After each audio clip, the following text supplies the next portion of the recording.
4046. What record shall be made in the aircraft log or other permanent record by the pilot making the VOR operational check? A. The date, place, bearing error, and signature. B. The date, frequency of VOR or VOT, number of flight hours since last check, and signature. C. The date, place, bearing error, aircraft total time, and signature.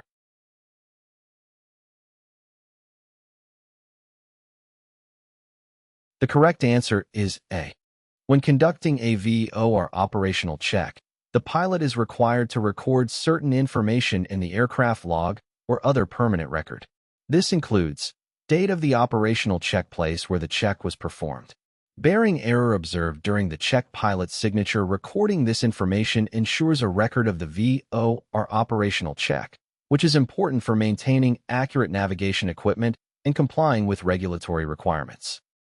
4054. When making an airborne VOR check, what is the maximum allowable tolerance between the two indicators of a dual VOR system, units independent of each other except the antenna?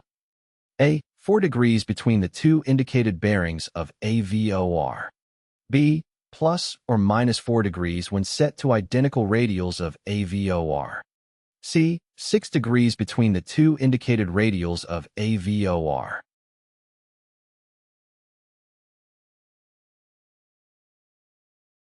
The correct answer is A. If dual system VOR, units independent of each other except for the antenna, is installed in the aircraft, the pilot shall tune both systems to the same VOR ground facility and note the indicated bearings to that station. The maximum permissible variation between the two indicated radials is 4 degrees on the ground or in the air. 4383. While airborne, what is the maximum permissible variation between the two indicated bearings when checking one VOR system against the other? A. Plus or minus 4 degrees when set to identical radials of a VOR. B. For between the two indicated bearings to a VOR. C. Plus or minus 6 degrees when set to identical radials of a VOR.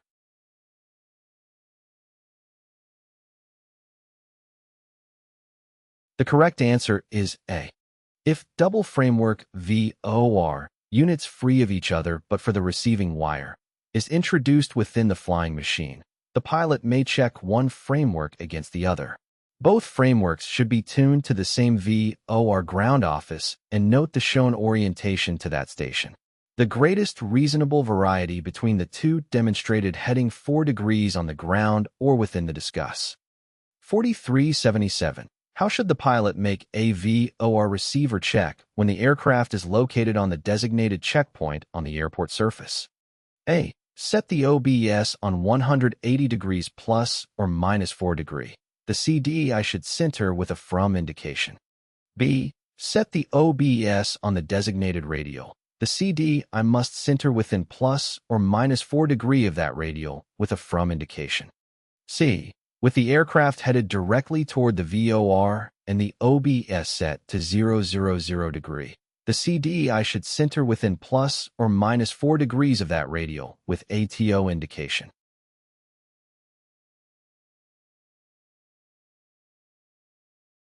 The correct answer is B.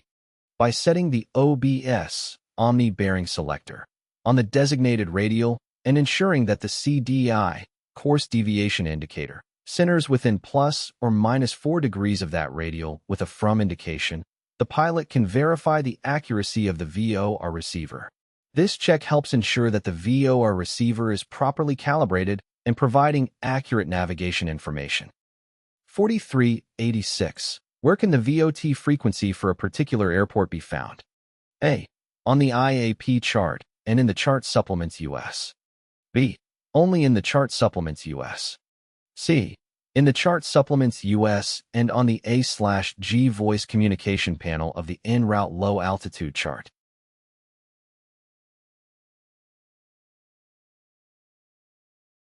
The correct answer is B.